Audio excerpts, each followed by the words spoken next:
Welcome to another episode of the .NET Show. Now, recently we added a 300K stream to the showing of the show just to make sure you guys could have the best quality video possible. We also took and added that stream to the download section. Now, that's 190 megabytes or something like that, but we figured you guys really wanted to download, and a lot of you guys did. However, we also heard from a number of you people that the 190 megabytes might be just a little bit too large. So going forward, and you've probably already seen it on the show because we're filming this about a month ago, you'll see both a 100K and a 300K stream for both viewing the show as well as downloading it. So let us know what you think about that, because we always want to make sure that you guys are as happy as possible watching the show. Now, in this episode of the show, we're going to take and focus on the Mobile Internet Toolkit. Now, this is a special set of tools that you can install into your system that allow you to develop applications, or web-style applications, that focus on the various devices and things like that, the pocket PCs, the web-enabled telephones and stuff like that allow you to take your existing website and re-author it once, especially for these special devices. So you don't have to take and focus on redoing it every single time for every single device. So I hope you'll enjoy this show. But before we get to that, let's go check in with Erica in the news.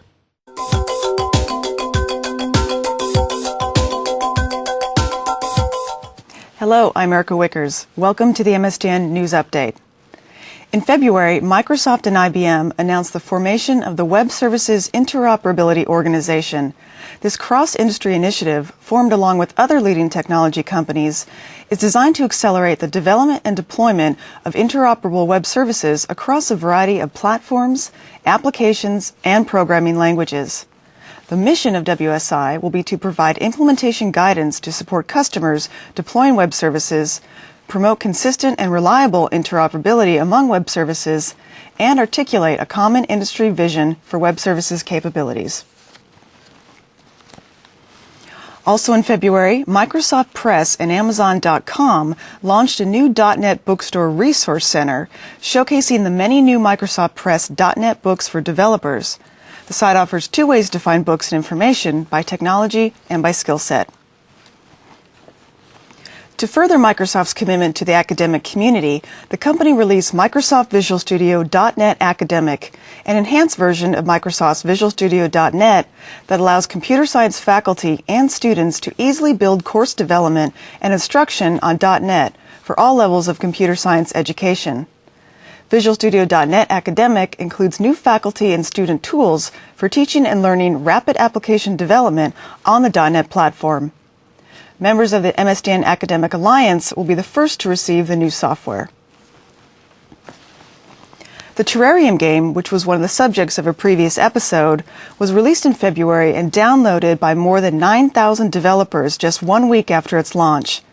The Got.net site is offering a Terrarium US Ecosystem Challenge.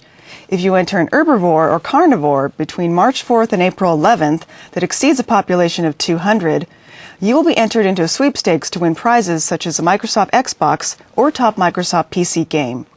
While this contest is only open to U.S. residents, similar contests are also underway in the UK and Russia. See the links in the transcript for more details. This has been the MSDN News Update. I'm Erica Wiechers.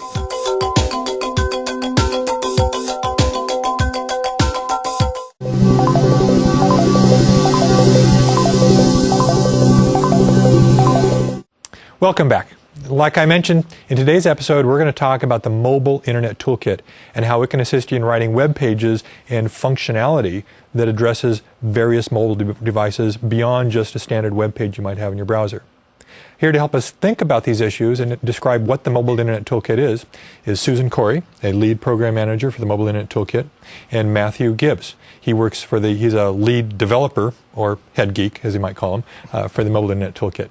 Thanks for joining us. It's great to be here. So I guess first and foremost, for most of my audience out there who maybe are simply doing standard websites and web development sort of things like you traditionally think was in Internet Explorer, Netscape Navigator on Windows or Macintosh and stuff like that, what exactly is the Mobile Internet Toolkit?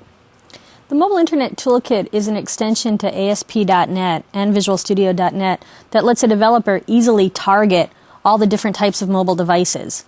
So that includes cell phones, PDAs, and pagers. For a desktop developer who's just now starting to build a mobile website and think about it, there are a lot of new complexities that come into it.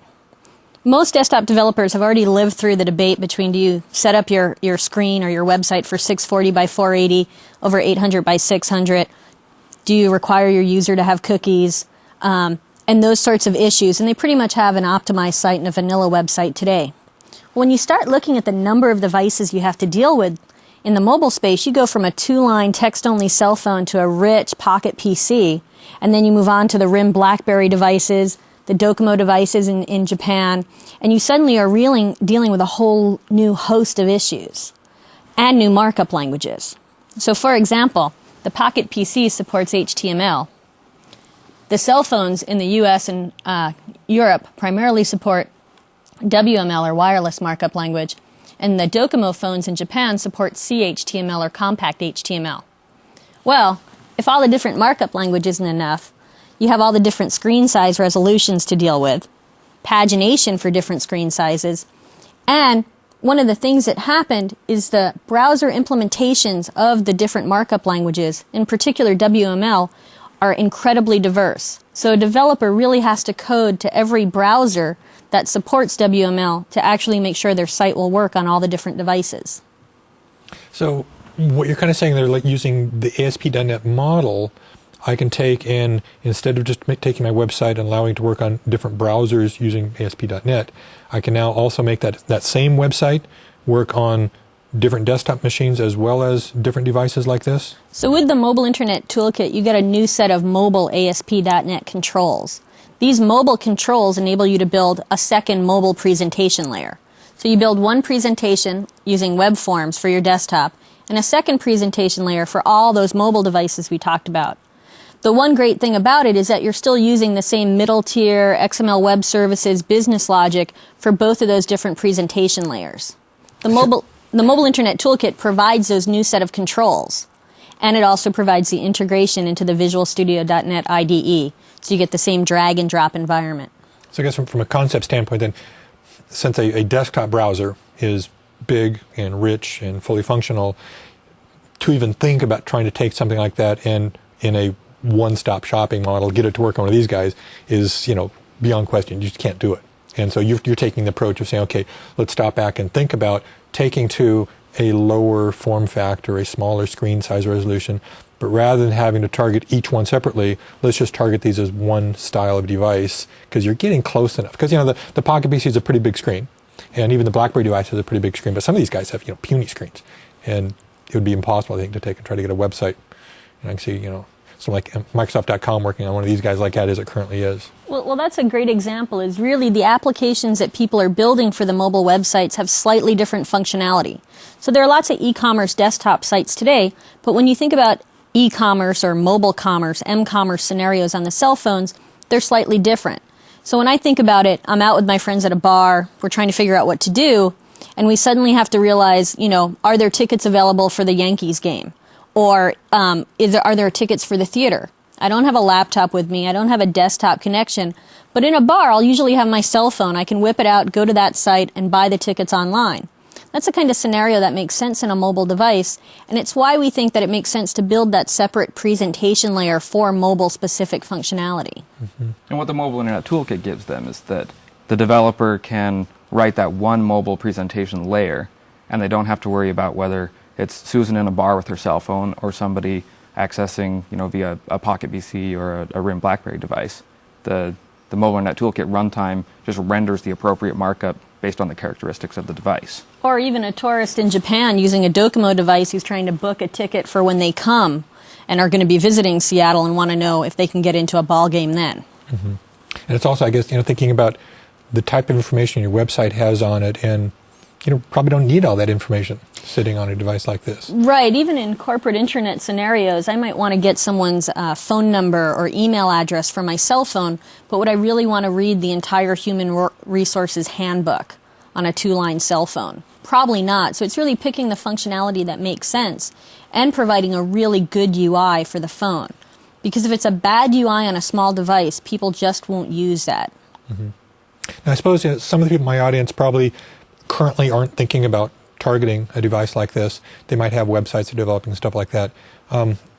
how how prevalent is the usage of these devices, and why might they want to actually think about creating a website using the Mobile Internet Toolkit that targets these devices? So it kind of depends. Prevalence-wise, it's very advanced in some areas. The iMode devices in Japan have very good connection speeds, very rich devices, and other places it's still kind of growing and hitting a growth spurt. So I think the thing for the developer to tackle is, which approach they want to take, what pieces they want to start enabling, and then they can get the broadest reach by using the mobile controls in a development environment they're already familiar with. Mm-hmm. I think some of the key things they should look at when they're building their applications today, though, is even if they are targeting only the desktop, they want to make sure that they don't make any desktop or HTML assumptions in their middle tier or in their data tier. Because maybe they're not building a mobile site today, but going forward, they're going to be accessing that site from mobile devices. I mean, it's just going to continue to grow and grow and grow. And as soon as you start using the functionality and get accustomed to having that sort of access, pretty sure it's just going to continue to grow. Mm-hmm. So how exactly do you take and manage this capability? How does the Mobile Internet Toolkit work? So at the beginning of a request, the Mobile Internet Toolkit runtime evaluates what capabilities that device has. And then for each of the controls that have been placed on the mobile page, there's a corresponding adapter that renders markup appropriate for that device. So the developer lays out functional pieces in the form of controls on their page, and then when the request comes in, an adapter is selected that renders that functionality for that device. So like a calendar, for example, on a rich device, it can be displayed with table layout and give a fairly rich experience for selecting dates by selecting pieces from the table. But on a small cell phone, then that's reduced to select the month, select the week from that month, and it turns into this kind of interactive experience. But the developer just knew they wanted a calendar, so they took the mobile calendar, placed it on their page, and the runtime took care of the rest based on what the device could handle. I see. So like today, if I was going to develop a website with a calendar on it, I'd probably just sit down with some JavaScript code and some DHTML. I wouldn't even care about trying to find someone else's control. They didn't. I'd just hack it together myself. You're kind of thinking, rather than just taking that little bonsai approach and hacking the code in, I need to actually think about the tools that are part of the toolkit and find the right tool in that toolkit that provides the functionality I'm looking for, and just set that onto the page. The developer really gets to focus on the application now instead of spending a lot of time twiddling a particular pixel bit on a screen. So really what they're saying is what does the user need to do? What functionality does the user need to occur? And in this case that Matt used, it's a calendar control. But we also have a selection list control. All the user has to do is actually select something from a list. Now the developer can indicate to us using a property that they'd prefer for that to be rendered as radio buttons for the user. And if it's a Pocket PC, we'll render that list of items as radio buttons. But if it's a WML device, doesn't support radio buttons, it might be a WML pick list, or it might be a drop-down list. So rather than trying to get a screenshot of what it should look like on all 80 or 100 or 200 devices, and try and hand code that presentation layer for each and every one of those devices, and then test it on each and every one of those devices. Today, a developer will look and say, oh, functionally a user needs to make a selection. Here's the control I use. Here are the properties. Here's the event that needs to occur. Here's the command logic, right? And then they leave the actual rendering of the presentation at runtime to our device adapters. And I think Matt brought this up, but it's worth noting this is one of the primary differences between the mobile controls and the standard desktop ASP.NET controls. We actually have a set of device adapters that ship with every control. And we've actually isolated all device-specific logic into the device adapters, keeping the controls strictly for functionality based. So what this means is that going forward, we can add support for new devices without ever having to update the control, and without a developer having to actually reauthor all their websites. So it's similar like a printer driver in Windows, per se. It's just like a printer driver model. When you get a new printer driver, you install a new printer, right? Printer driver. You never go back and reauthor all your Word documents. You just expect them to work. And this is the same flexibility that we've given to developers with the Mobile Internet Toolkit. So let's say I'm developing an application and I'm looking at the different tool components that come with Mobile Internet Toolkit. And for the type of thing I'm wanting, I don't quite see a tool that quite solves my problem. What are my objectives there? I mean, can I still write raw code to the devices? You certainly can. There's a couple of different ways to approach it. There's you can talk about functionality that's not there and you want a new control. So you can inherit from an existing control, or you can compose controls, or you can write a control directly inheriting from base classes that ship with the toolkit. And you plug into the same adapter model. So if you're doing a composite control that I want to combine a selection list and a label and text box to get some entry from somebody, but I want to reuse this, then you just pull in these different controls and the existing adapters can be used. But you could say, I want to do something completely different and code it from hand, and you could use the adapters that are shipped as an example for how to tie in. The source code for the adapters actually ships, so that developers can say, I want to duplicate this behavior and make some kind of change to it. They have the exact way that we've coded it. They have our code that they can compile and change to do whatever difference they want. So we actually support all the control extensibility models of ASP.NET. In addition to that, we also provide a very flexible customization model. So a lot of times you might want to build your own control and reuse it.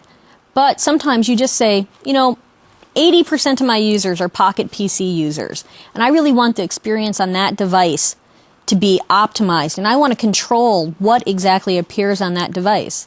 In that case, we give you the ability to say, for this device, and it could be for Pocket PC, for all HTML devices, for any device with a screen width greater than X, I want to insert this exact thing. And you can actually insert the exact code that you want to appear on that device.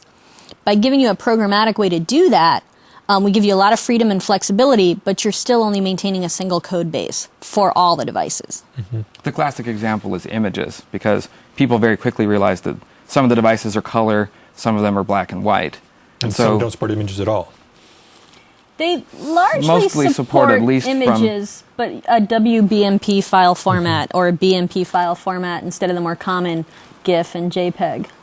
So with the image control, they can easily say, my default image is this very simple black and white image, but if the device supports something richer, or if it meets a certain size criteria, then give them this other alternate image that's richer and more appropriate for the device. And they don't have to write a bunch of code to do it. It's a matter of overriding an attribute.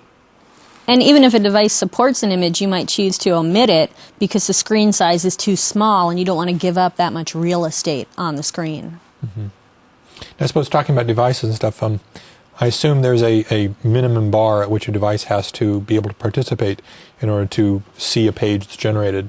What sort of thing? I mean, like, say, I've got a old Nokia phone. I mean, can that phone use Mobile Internet Toolkit? It would depend on the browser version that it has, and we provide a full list on the MSDN website to check out all the browsers that we support. We go back pretty far. If you take a look at this phone, this was actually the original web phone that we could buy in Seattle. We've been working on the project close to 2 years. Mm-hmm. So we go back quite a while for devices in use. They do need to have a web browser on them. On the cell phones, it's more than likely a WML browser. Mm-hmm. If we don't support the device, you as a third party can actually build your own device support for our controls. It's part of our extensibility model. So you're not locked out so that you can never support that device.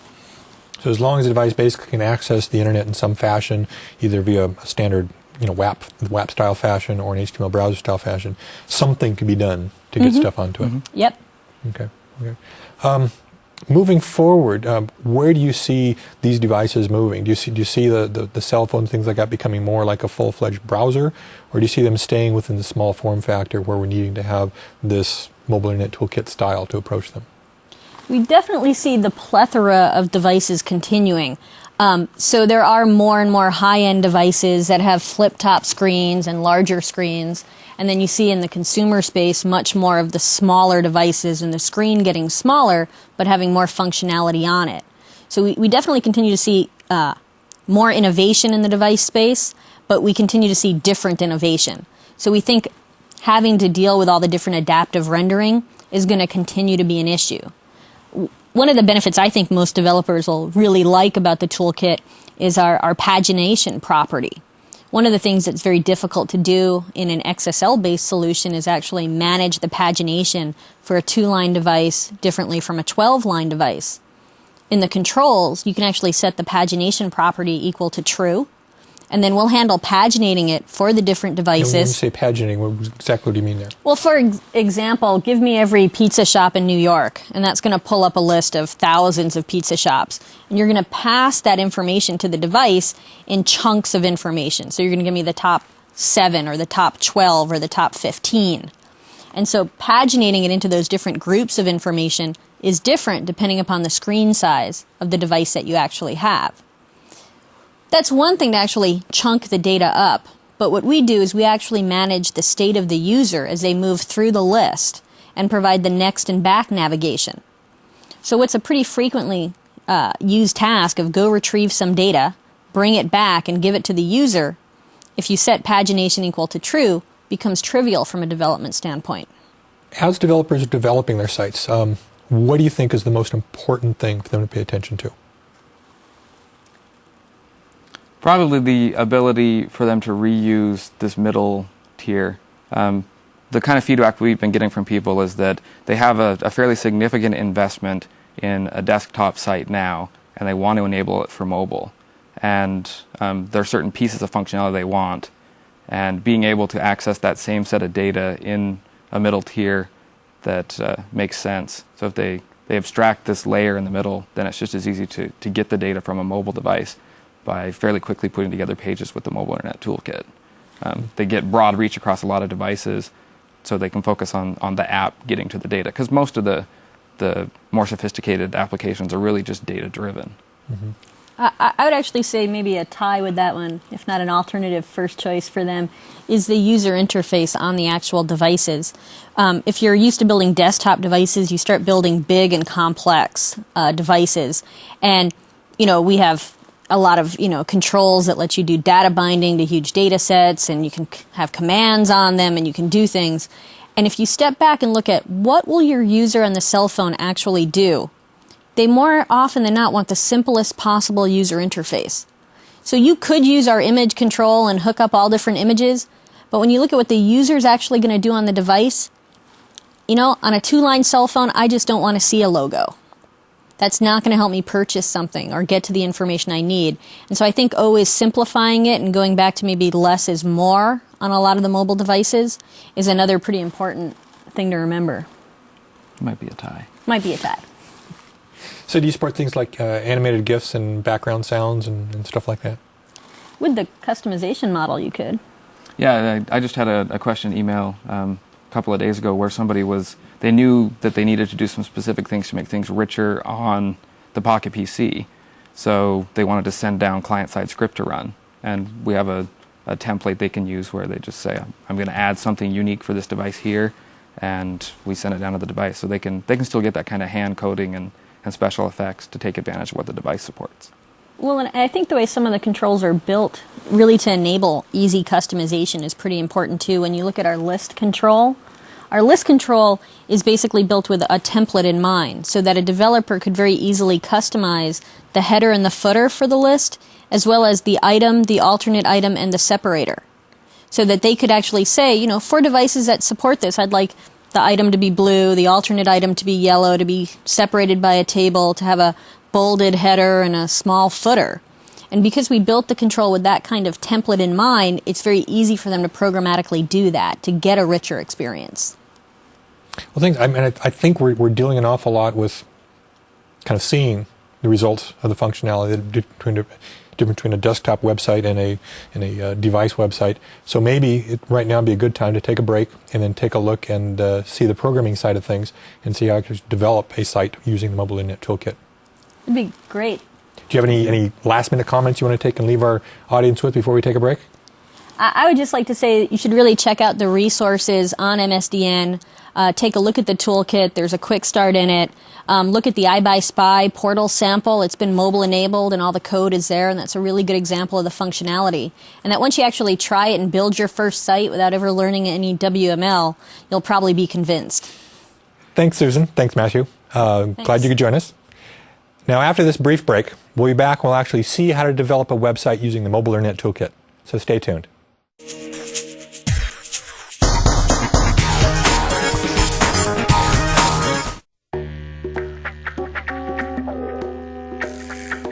What is the worst code name? Spurge. Ren and Stimpy. XSP. Mahi Mahi. Sushi. Coppola. Hurl monkey. A handle to a URL moniker key. A hurl monkey. Polyglot. Well, I know one, and we probably can't say it to anyone else. The Beatles' names. Recently we've been coming up with some doozers like Hailstorm. And what the hell's that? Hailstorm. Hailstorm. The obvious analogy you think of is, things coming down and like denting cars. Chunks of ice like this big fall from the sky and everybody is screaming and running around. You're getting knots in the back of your head as you get pelted with balls of ice. It's not really a good thing, hailstorm, is it? Well, I grew up in Texas, so you have to understand, when I think of a hailstorm, I think about, baseball-sized hail falling at about 90 miles an hour. When I think of hailstorm, I think of happy hail. I am the inventor of the hailstorm code name. There. Hailstorm is a beautiful code name, and I can't believe we don't have it anymore.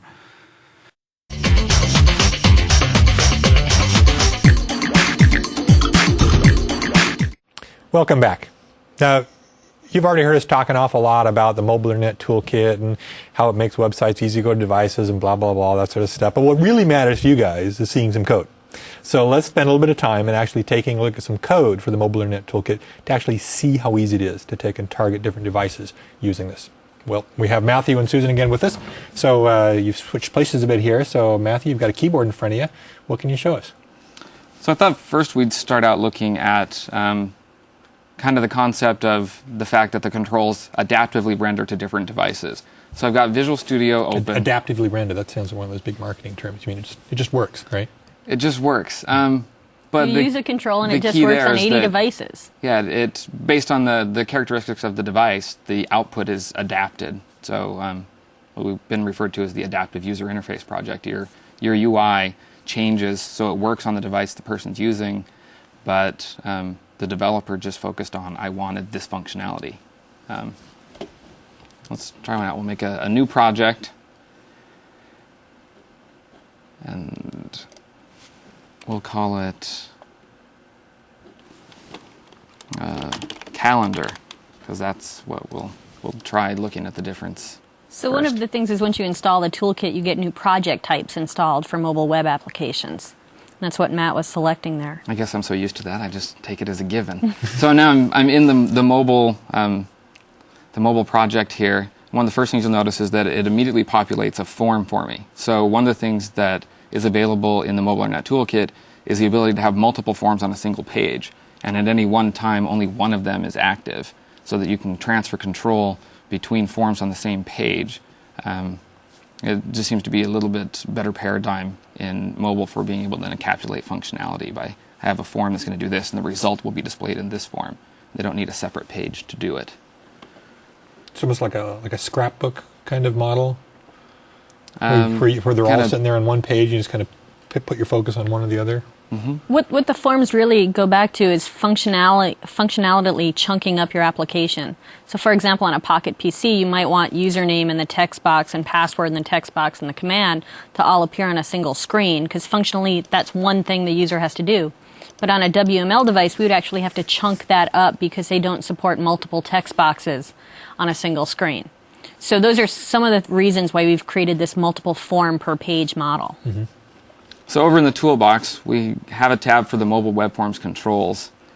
So we take a calendar from the Mobile Web Forms toolbox and we drag it up onto our form. And if we compile it and launch it, and the point here is that it compiles once into IL, and then from there it'll be executed. So we take kind of a performance hit up front to pre-compile our application and get a speed up on subsequent when your site is being hit by a bunch of different types of devices, are you recompiling them for each device? No, it's been compiled into a DLL, the functionality, and then it just runs different adapters based on what the request is. So the adapter's all compiled already. So here we launched it in Internet Explorer, which is typically what people do, but you can integrate Mobile Explorer right into Visual Studio as well. You can see we have a very rich display. If we view source here, then we can see that the developer didn't have to worry about the HTML for it. They just knew they wanted a calendar, and all of the post-back logic has been handled for them, as well as the table and color and styles and navigation. So it's got script code there and everything. This all the standard stuff you'd see in an HTML page to generate a calendar like that. And they can interact with it in a fairly rich environment like IE or Pocket PC. And then if we go to an emulator, then we can see that it pops us up at first just a one-line display that says there is a calendar available, and then they can navigate into that to get more details of it. But you can see the display on the left has the WML that's been generated for this device. There's cards inside a deck for WML, and this is, again, it's a different rendering, but it's all handled for them. So the user gets the experience of being able to select a date, defaults to today's date, or they can type a date or navigate into calendar to just start picking from month and week and specify it. Yeah, from a visual standpoint, I mean, this is an awful lot different than what we saw on the web page. On the web page, we saw a rich calendar, but here we're seeing, kind of a tunneling in on the date, sort of, narrowing in on the field. Does that cause a problem sometimes for the experience? The developer actually has to think through the fact that my calendar isn't always going to be the exact same thing on every single device I'm working with. So it goes back to the developer being focused on what's the functionality of the application that the user needs to perform. And in it, the functionality is the user needs to select a date. The one point that you see is that it's rendered differently on the screen, but the other important thing to keep in mind is that how you enter data is differently. On a Pocket PC, you can just click on a date using a stylus, but on a cell phone, you need to navigate through using the keys that are available on that device. You don't have a touch screen. So what we've really tried to do is do the right thing for the different devices. A user looking at this cell phone will think this is very natural. They'll be used to scrolling through items and doing selections. They would know exactly what to do. Yeah, it'll be very intuitive. If you tried to take and show something that was a full-blown calendar and you had to kind of move around and go up and down and left and right, pick things, they'd get confused. Well, and some cell phones have scroll functionality, but some cell phones don't. Some have one soft key, some have two soft keys, some have three soft keys. So once the developer decides they want to take control of that rendering and that user input, they then have to manage every single device that comes out rather than letting the toolkit do that. They can do that. They can build their own calendar control and add their own rendering and functionality, but that's undertaking a considerable amount more work. And the way this is implemented, too, we actually take advantage for the richest devices. We use a desktop web form control calendar underneath and pass that rendering through. So we get the really rich rendering for the devices that can support it, and then have alternate renderings for devices with smaller screens and different capabilities. So in this particular case, we saw you testing out your little calendar control thing on a rich web browser like Internet Explorer, as well as running this little emulator, Nokia emulator sort of thing. Now, are emulators enough? Do you need to test your application on every single device you think might possibly hit it? I mean, that's with all those devices out there, even just the few that we had here on the tabletop, I mean, that could be an awful lot of work and expense and trouble and all that sort of stuff. So what we find that developers are doing is they test their application first using IE to make sure they have the functionality, the commands, the events, the validators all executing correctly. And then they move on to test it on a few emulators, just to make sure that they're happy with how it looks and what happens. And then we recommend that they actually test it on the key devices in their market. So they actually need to put it out on an internet accessible machine from a WAP cell phone and actually test it on one or more of the devices. We don't think they should test it on absolutely every single device because really we're handling the presentation layer for them. But they want to make sure that their cookies and cookie lists and session state is what they expect on an actual device. And also actually using it and testing it yourself on an actual device might give you some ideas about how to improve the user interface. Now, do you find most developers themselves are regular users of these devices? Or do you find that mostly often they're using a full-blown computer like this, and the device support is just something that they've kind of constantly changed their mind about? Oh, that's right. Shift mindset to this small little device. And we find a lot of developers are using building a mobile web application as a good reason to get the company to purchase a mobile web-enabled device for them, so that they do start using them every day. Then that'd be handy. When I first started working on this project, then I didn't use mobile for browsing, and did a couple of demonstration applications, and pretty soon found that I was using those myself. Be sitting waiting for an appointment somewhere and you could double check stock quotes and news and things. So they kind of go hand in hand. Once you start using the technology, you realize it's kind of cool to be able to access your info on the go. Or we actually have a traffic application that lets us check the bridge traffic from a mobile device. So on our trip across the place commuting back and forth to Microsoft, we can quickly look up and see which is the best route to take. That's something you typically do on a mobile device, or if you're stuck in traffic, you can see if you should just wait it out or actually take an alternate route. Okay, let's see what else we got going on here code-wise. So if we switch over to something everyone's familiar with, the Northwind database, then we have an application here where we can demonstrate a couple of other things that are kind of key to the Mobile Internet Toolkit.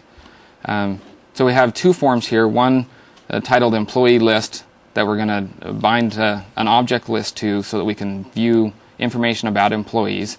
And then we also have a send email form that will look at how from that list of employees they can trigger an event to go to this form to send email.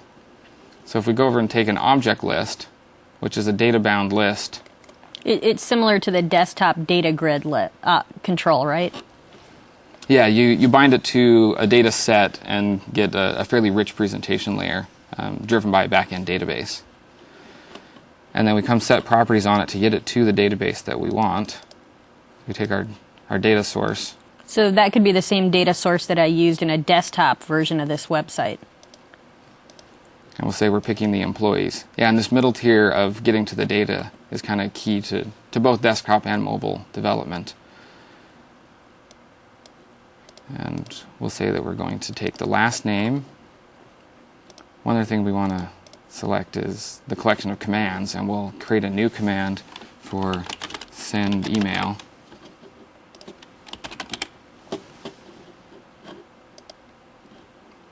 And then one other thing we'd like to look at is if we select this form itself, there's a property we can change that defaults to false for pagination. So that list of employees may be bigger than what we want to send on a single screen. So we can automate this by changing this to true, and rather than send potentially dozens of names down on a single screen, it'll break it up, which is good in the mobile world where connections are typically slower and the screen is smaller, and you prevent the person from having to scroll through dozens and dozens. And we'll also want to have code that when that item is selected, that we get them to that form to send email. So what you see here is one example of a very common mobile application scenario. Go and retrieve some data from a back-end data set, display it to me, and give me the option to do something with it. It could be pulling back employee information and sending email, or it could be retrieving sales information or status and then the ability to act. Again, if we compile this and take a look at the output. So once again, you see that compile to the IL, which will give you much better performance going forward. And here we're looking at a selection of the employees. Now notice that we don't page on this because there's adequate room for it to fit all of these employees. So notice that Dodsworth is the last employee. In a beautiful turquoise color. That's actually a style sheet that we actually applied to show that you do have those same style sheet functionalities in the Mobile Internet Toolkit. And we send that information to high-end HTML devices that support it, but we omit it from the lower-end devices. And we have a couple of things we provide in setting styles there where they can have kind of generic terms that they want the text to be displayed larger or smaller, and it does the appropriate thing for the device and how it supports it. And here we can see information we've gone in to get the details about this employee, and then we can send email to them. Now, as I'm looking at this, one of the thoughts that's occurring to me is that I could take and actually use this on my regular website. Maybe I could take and embed this within a frame, and around the frame I'd have all the fancy graphics and branding and logos and stuff like that. But the functionality could still be provided to this because, this looks perfectly functional. Just doesn't look quite like a real rich website. You could use the Mobile Internet Toolkit controls to render to desktop HTML sites. We find most companies prefer that much richer experience, and when you want to get that much richer hand-controlled user interface, you really want a lot of the WYSIWYG design capabilities that you have in desktop web forms, the ability to place a control exactly where you want it on the page.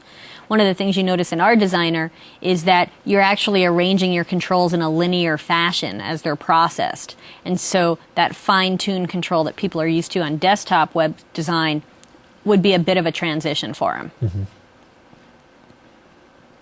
So now let's take a look at this back in our emulator. And I think it's important to mention that while we're showing it on 2 different devices, this would really all work on, 80 devices, just out of the box from what we've done so far. And we see again, we have that list of employees, and we can page down through them. But in this case, it's automatically broken it up so that the person viewing it doesn't have numerous items to scroll through. They can instead get a new page full of data. And they still get the same functionality to dive into it and get details, which in this case is broken up as a separate screen. Or again, they can go into email. And see, the functionality remains the same. The developer did it once, built their logic, and they provide the same ability to send email or get details about the employee. And plus, it's very similar to the functionality that I'm already getting on my phone, just interacting with the settings and services built into the phone itself. Mm-hmm.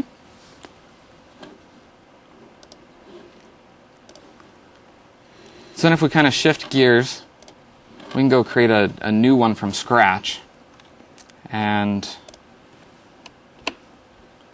access web services via the net. We can show how those are exposed. If we launch this, we can see this is set up to just go grab a web service configured on the local machine for calculating a monthly payment in a mortgage. So web services exposes this nice method for the desktop browser so they can look at the functionality. You see here they have loan amount, number of months, and the interest rate. So this, when populated, we'll set it up for 30 years and the interest rate is 7%. We can invoke it and it calculates a monthly payment for us, which is sent back in XML.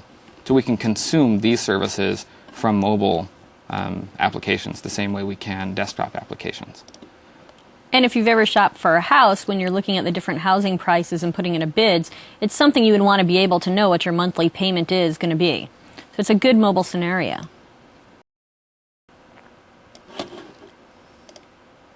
So we can go back to our calendar application where I've removed the calendar and instead we'll add a reference to that web service, which we can access just by typing the name of it.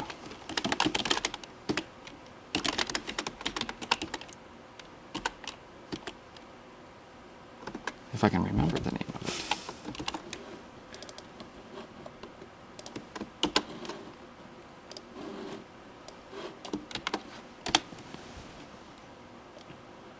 And we add a reference to it, and then we can access it as a class inside here. So the items we wanted were 3 different entries,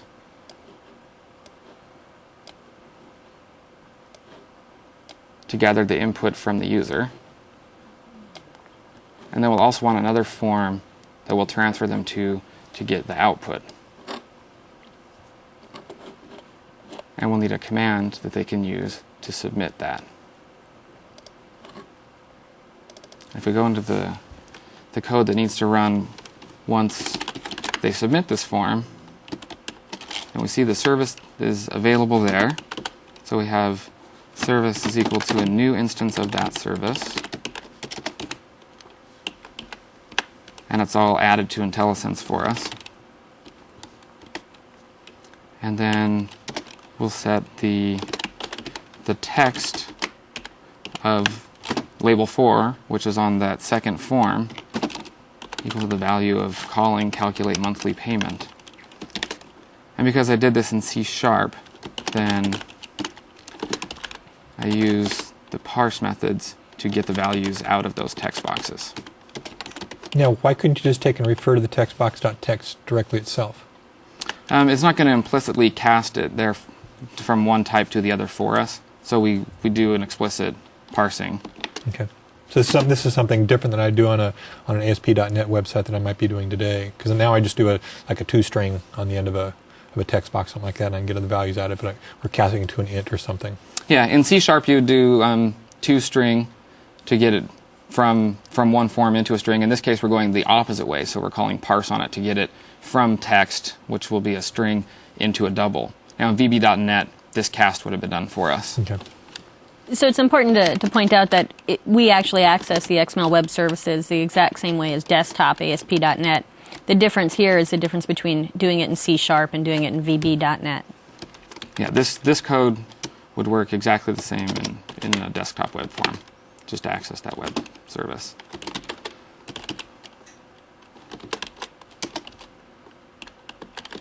Nothing quite so painful as watching someone else type. Don't make any typing mistakes.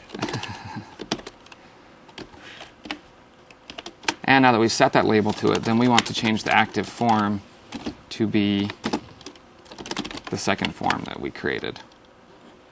And we didn't put other labels on there, but we remember that the first one was the amount, and the second one was the term, and the third one was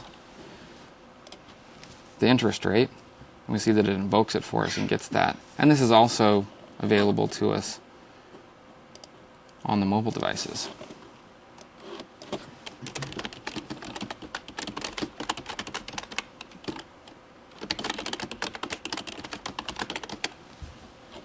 Again, giving us the ability to access only if I type letters or numbers where they're supposed to go. Access this same service. So now what I'm seeing here is that we had a representation of a text entry field on the screen, and when you click to enter it, we actually switch to a different screen. Yeah, oftentimes on the cell phones, then they'll give you an option for where some kind of entry is supposed to happen, so you select that entry, and it displays it as what appears to be a separate screen. It's oftentimes the case for selection type items too. It'll have the first one there, or say that a selection needs to be made. You select it, and then it opens up to show you. Mm-hmm. So again, this is a case where the mobile internet toolkit actually is doing the right thing for us, and the developer didn't have to think through all these issues of how does this UI get displayed on a phone. And this interface will look pretty different on the different WML devices. This is just what it looks like on the one Nokia device. Mm-hmm.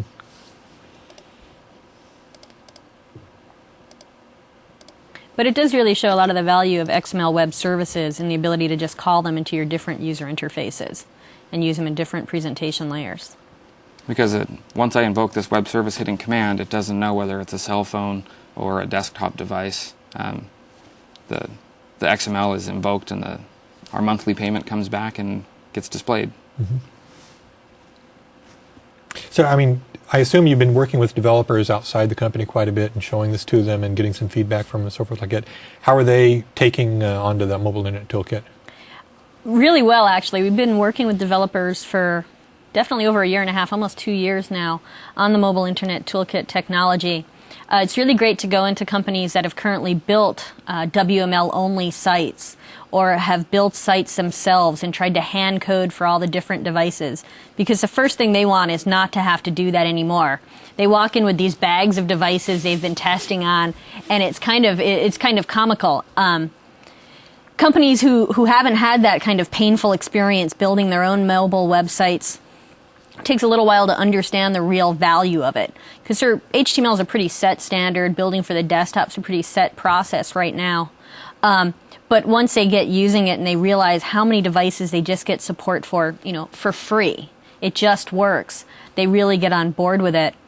We've had companies come in and they've actually ripped out their existing WML websites, completely rebuilt it on .NET, so they get all the performance, scalability, benefits there. And then they found that they actually did it in 40% less code, 30% less time, and support almost twice as many devices. So that's going really well. I can easily see a company that wanted to implement something like this, if they did it on their own without using the mobile internet toolkit, they might have, like one of the guys in the group maybe happen to have a certain WAP phone or something like that, so they wrote it up for that. someone else sees them using it and says, oh, I'm going to try my other machine like this, and it has a totally different experience, and they have to rewrite it for that, rewrite it for the next one, rewrite it for the next one. Before you know it, they run into the problem like you were mentioning, is that have a bag full of devices they're all testing it on. The other thing we're finding is with the ASP.NET customers as a whole, they come in and they get a small section on, the mobile bit, or they see a mobile internet controls mentioned in an ASP.NET book, and they figure for fun they're going to go build something. And once they just realize how easy it was to add support for the mobile devices, they're just going to continue doing that. And so they started just to test it out. We have customers who've built the ability to check their library at home so that they can know when they're out shopping whether or not they need to buy a book or if they already own it. And you start to see more and more applications just getting built that make it really a compelling story. I suppose that's an interesting thought. I mean, it's not just for corporations or big websites, but individuals have their own personal websites, and they could actually implement this for themselves then too. Definitely. One of the examples is a shopping list. If there are multiple people in your household who all shop, well, if they stop by the store on their way home from work, they're only going to buy the item they know is needed. Maybe it's milk and you need bread. But if they could just pull out their cell phone and check on the list, they could pick up both items. I can see a lot of potential there. So what's some of the other feedback you've been getting from developers and stuff like that, the things they've liked and not liked about your product, and suggestions for future enhancements?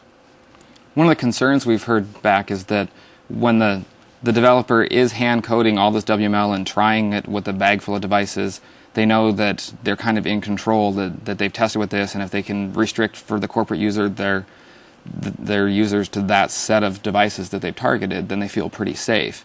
So what about new device support? And Microsoft's working now to add ongoing device support in interim releases so that developers who are writing mobile web applications can be assured that the number of devices that they'll render for correctly continues to grow. So today you were saying we have like 80 devices? We have more than 80 devices we support, and going forward, we've talked about tripling that number in a year. Wow. How many actual devices are there you could possibly support? I mean, 80 sounds like a big number to me. Well, it's a hard number to get at, to be honest. We spend a lot of time tracking the different market data of usage across the world, and it's very much localized in different parts of the world. So the U.S. number of cell phones is different than in Europe, and they're actually sometimes different devices. I think one of the other issues is that devices go out of style. And, do you drop those devices from support if they haven't been sold in the country you live in for 2 years? So it's hard to get like a fixed maximum number of devices. Kind of like daisy wheel printers. You don't use daisy wheel printers anymore. Maybe someone does, but I don't. What we focus on doing is actually supporting the numbers that have the largest market usage. So the ones that are most commonly used for mobile web browsing. And we think that we're hitting the most important customers that way.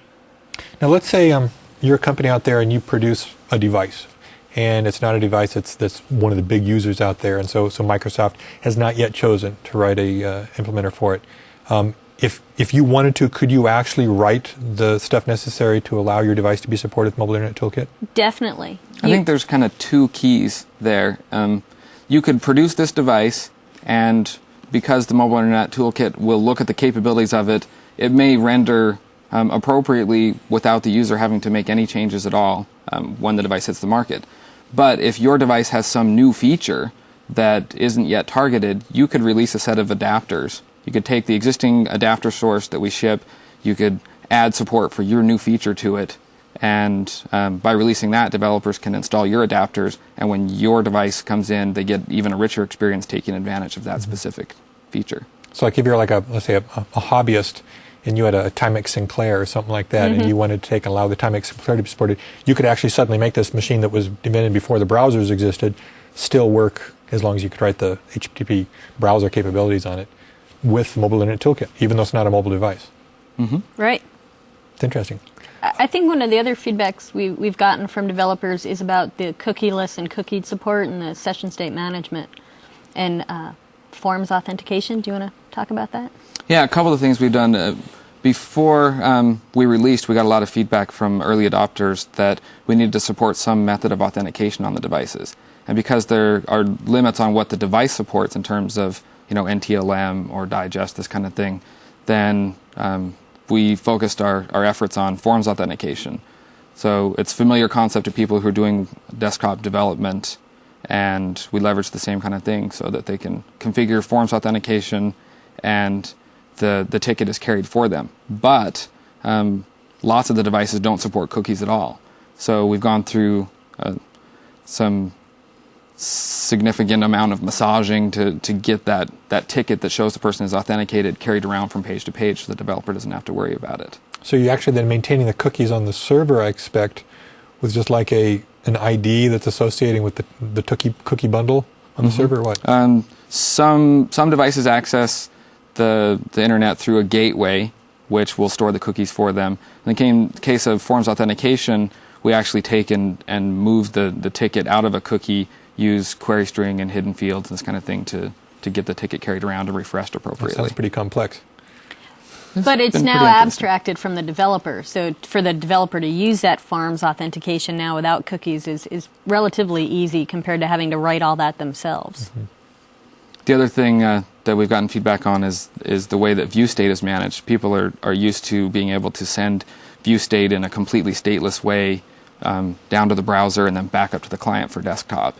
And because there's such a limited set of capabilities on the cell phone, then we actually keep some of that view state in session. So they can use a back-end session state server for a farm, and still get the same rich functionality of being able to essentially remember for the developer that the user had last selected this selection item and done a post back to get some different piece of information. Mm-hmm. It's just handled for them.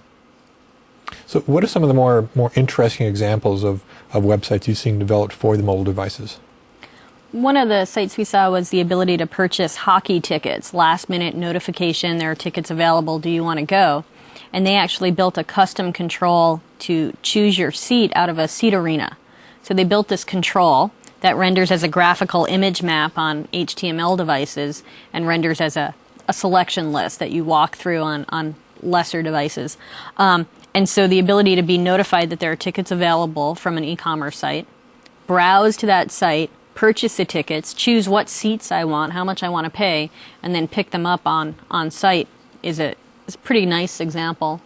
So then the notification, was that coming to him like as an SMS message or what? The notification, they were based in Canada, was through SMS. Okay, so I mean that sounds pretty interesting because a lot of websites now want to have that notion of contacting people directly, and now it's through sending email or something like that, where now you're actually sending a notification to the device in the natural format of the device that allows the user to just automatically go back to your pages and get the information you're needing. So are there any final words you want to take and share with our audience? Key developer tips and tricks, resources they should be checking out, things they should be doing to create the fabulous mobile internet website? Yeah, we have a good set of documentation and samples. We have the quick start samples that people work through. The couple of pieces of feedback I've had from people just starting out with it said once I spent 30 minutes walking through the quick starts, then I felt like I was ready to start launching mobile websites. I would say the big message is to try it. You might be a little daunted about building mobile websites, but once you actually download the toolkit and invest, maybe a day and build your first mobile web app, literally as simple as Matt showed us on screen, then you start to get hooked and start thinking up how to, build richer and more meaningful websites. I mean, it's very similar to the initial start off you have writing websites to begin with. I mean, the first websites are just, simple hello worlds and maybe a text string and input box, something like that. Then it's not till later you get the richer and richer styles. And so it's just kind of getting started and like on the first training wheels of writing a website. And I think the message for the more advanced or experienced mobile users is really there is all this adaptive rendering where it just works, but it's also got a very rich programmatic model for customization and extensibility where they can really show off some of their coding skills. Mm-hmm. I guess one point that I wanted to come back to before we close off here is when you're putting together that Northwind site, the thought that was going through my mind is, like you'd mentioned, you're not really designing a page, you're simply designing the functional flow of the information you're trying to get to. Which quite frankly, if I was designing a website, a full-blown website, that sort of experience would probably really help me in thinking through what I really need to do for my standard internet browser website too. I'm no longer doing this hacking around on a page, but I'm thinking through the functional flow of what does a user really need to get to, and I might end up with a better website by making a mobile website as well. You'll probably definitely end up with a better relationship with your program manager who's used to just handing you a screenshot and walking away. Okay, well, thank you very much. glad you could join us, and I'll make sure I put some links to other information that people might have about getting Mobile Internet Toolkit tips, tricks, and resources, and where to get downloads, and get more information that you guys will let me know about. That'd be great. Okay, thanks. So hopefully you learned something about designing mobile internet websites. Now, even if you're not today focusing on that as a model, there might be some benefits of actually designing a website to use the Mobile Internet Toolkit. So thanks for joining us.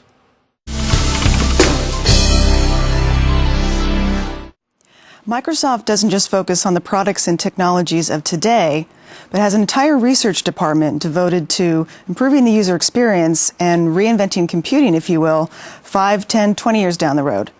And with me today is Mark Smith. He is a research sociologist at Microsoft Research. Welcome. Hi, good to be here. So why don't you start by telling us about what's the charter of Microsoft Research? What's that group all about? Well, we're the part of Microsoft trying to look around corners, if you will, and see what new technologies and techniques can be brought to bear to computing 3, 5, even 10 years down the road. We're looking for those breakthroughs in the context of a very academic research environment. In some ways, we're a very large computer science department with a sociologist in it. The one sociologist? Yeah.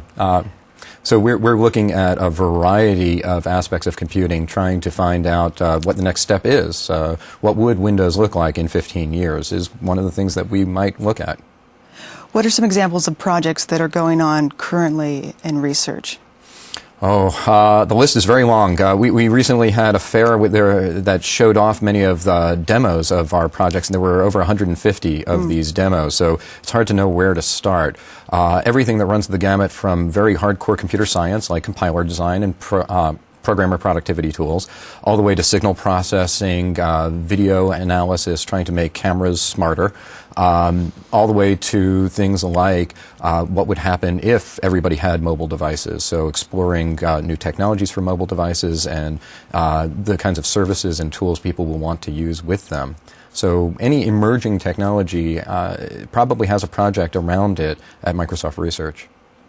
So as a sociologist, what do you work on specifically? Yeah, not the compiler tools. I'm here because I think Microsoft has started to recognize that the future of computing is really social.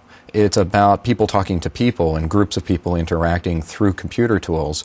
So my role is to attempt to study those spaces that are already existing where people come together on the net, and from those studies try to come up with ideas for new tools and new interface designs that would enhance those experiences. So if you look out on the internet today, the dominant thing people do other than sending one other person email is to send mail to a list or to participate in a web board or a news group. People finding other people who share their interests and then discussing those interests, often creating new resources, answers to questions or emotional or technical support, is one of the dominant things people are doing on the net today. It's one of the big attractors. So our interest is in studying what's that look like?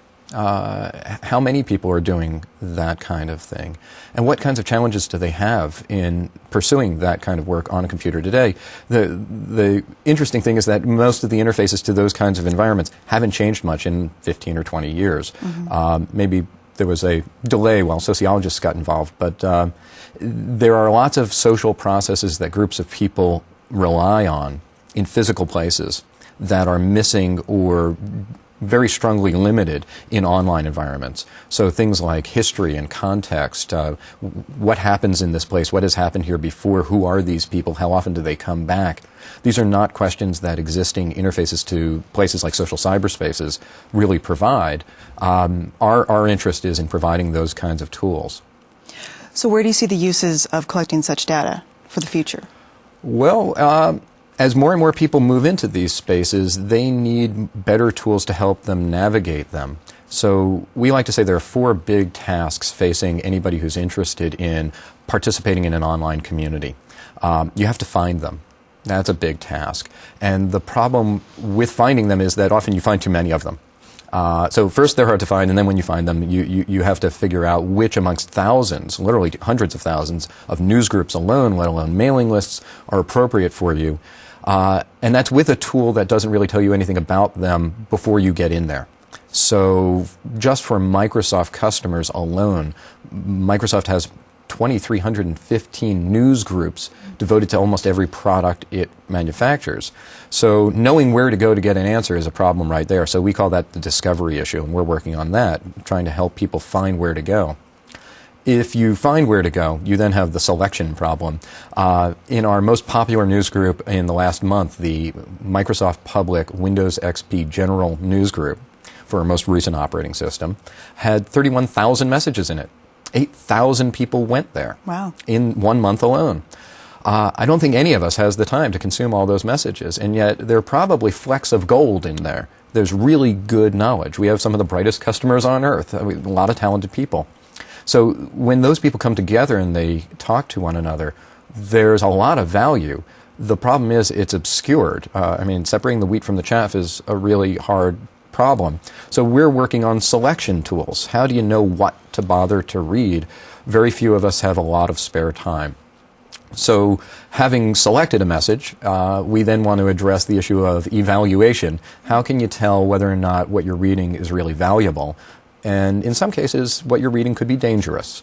And we have to be concerned about that, particularly if we're hoping that in the future, more and more of our customers will come into online communities to get essentially self-serve help. One of the issues then is we have to protect them from malicious information. I call this the del star.star problem. When somebody says, well, here's how you fix your problem. You type in del star.star, and boy, will that fix your problem. Most of our customers are not in a position to evaluate that information. We have to help them with other tools. The way that I think we can do that is to show people the history of that person in the space. So is that somebody who came here yesterday and never came here before? Or is that somebody who's been here for several months, if not years, and is well respected by lots of other people, as evidenced by their interactions with those people? So we want to bring those tools into these interfaces to make these online community spaces much more valuable. And of course, the final thing is motivation. Why are people coming here to begin with? We like to think there's lots of good reasons. There's status, there's reputation. In some cases, there are financial rewards. But there are lots of problems for those people, the people who really make the best contributions, not the least of which is it's hard to find good questions to answer. It takes a lot of effort. But having answered lots of questions, the next guy who walks in the door probably doesn't know that you're very important. That must be frustrating. So it sounds like the focus is to put the community out there focusing on technical support and people out there helping each other rather than relying on calling Microsoft or another company. Well, certainly Microsoft wants to stand behind the community and support the community. But by helping customers help customers, we can make that experience of using our products much, much better. Essentially, my hope is that you'll never walk alone when you're using a Microsoft product because all the other people using that same product are available to you, or at least the volunteers amongst them, to provide you with support. And in many cases, our customers know our products better than we do. So you're a sociologist. Yes. Did you do anything before Microsoft? You must have studied this at school. I went to sociology school, yeah. I spent a decade in graduate school trying to learn this, yes. What was your focus there? Well, actually, I came in with the idea of studying online communities, which was a stretch for my faculty committee. But actually, I found 5 wonderful faculty at UCLA who supported me. This was not exactly their core area. But the wonderful thing about sociology is that there are some real gems, some wonderful tools and concepts that do apply to the online space really well. Tools and ways of thinking about how groups interact or how people do presentation to one another or how groups interconnect. So things like social network theory or collective action dilemma theory. Each thing has a theory. These are tools that help you think about what is this phenomena. It's very easy to look at it and say, well, gosh, there's just an enormous crowd of people out there. How would you even begin to study it? These areas, these disciplines offer us good questions to ask and suggest things to provide. Things like the fact that groups often are much more effective at cooperating with one another when the history of the members are visible to other members. So if you go into a charitable group and you can't tell who's doing what, there's a good chance that you won't want to contribute very much. So providing things that support identity and status and history and reputation are concepts that sociology suggests that we should look into. So what excites you most about sociology and the research you do? Well, there's an enormous amount of social force out there. The power of people working with people is what makes us human. We are social animals. Not all animals are social. Humans are social animals, and that means that we work together, but not always well. And I think the exciting thing about technology is that it can help us overcome many of the obstacles, the dilemmas that face collective action of trying to work together by providing for, at low cost or cheap or free, a lot of services that support groups that groups otherwise have to do manually. Things like keeping track of who's contributed what and how often people come back are things that in physical face-to-face groups, you can often develop that knowledge. You know who on your group or in your civic organization has been helping out a lot lately, but that's all based on face-to-face interaction. What happens when people are carrying cell phones and trying to exchange information about even things like, there's an interesting cell phone service that says there's good sales on shoes. Well, what's to stop people from saying there's a good sale on shoes over there when in fact it's over there so that they can get to it first? So a reputation system, for example, is a sociological concept that helps online collaboration happen better by saying, well, if you cry wolf too often, it's noted. If you've cried, what's the opposite of wolf? I don't know. But if you cry lamb, then you should be rewarded, and the system can keep track of that for you. So you can see this on the net already. I mean, there are things like eBay and ePinions, and even before that, services like Napster that helped groups of people interact with one another and overcome the temptation to defect, which is a very profound sociological force. Many of us would rather take without giving. So I imagine your work keeps you pretty busy, but what do you like to do outside of work? What are some of your hobbies? 2 children take up most of my hobby time. I have a son, Eli, 6.5, and a daughter, Madeline, who's 14 months old and teething now, and that's why I'm very tired. But and they're wonderful. They take up a lot of my time. And my wife is also a sociologist and studies alternative birth practices. She studies the emergence of doulas, which has more to do with my work than you might imagine. What is that? Well, a doula is a birth or labor attendant, somebody who is with a laboring woman during process of having a child and supports them through that process. So it's sort of like a midwife, but not quite. How is it not like a midwife? They don't have any legal responsibility for the health of the woman or child, but midwives tend to be distracted in some cases by all of that responsibility. The doula pays attention to the woman the whole time. And the interesting thing for me is that they've essentially created a community of doulas nationwide. There's an organization called DONA, Doulas of North America.org, DONA.org. And the thing that caught my eye was that this was a good example of a group of people with a lot to share with one another.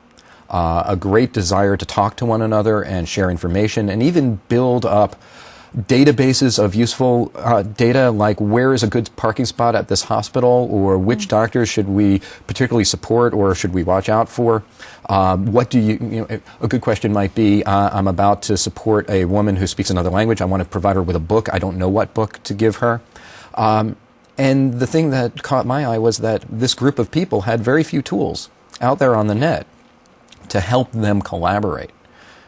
Yet they have an email list and they have a website, and the two are not connected whatsoever. So members of these communities, and I think doulas are a good example of a lot of people's interests and passions where they flock together. I think the great opportunity is for us to provide a platform, a set of support scaffolding to help them grow these interactions with one another and come away with really valuable databases of interesting information that grow out of conversation. And I think this is where our research takes a slightly different tact from other approaches that say, well, you know, you talk here and you build things there. We want to talk about the things we've built in one place. So in many ways, doulas are like every other group of passionate people who share an interest, and that seems to me to be a very large customer demand. How can we support those folks? Well, Mark, this has been great information. Thanks for joining me today. Oh, well, thank you. Well, that brings us to the end of another episode of the .NET Show. We hope you enjoyed learning about the Mobile Internet Toolkit. And stay tuned for the next episode where we'll talk about even more exciting .NET technologies. And until then, we'll see you on the web.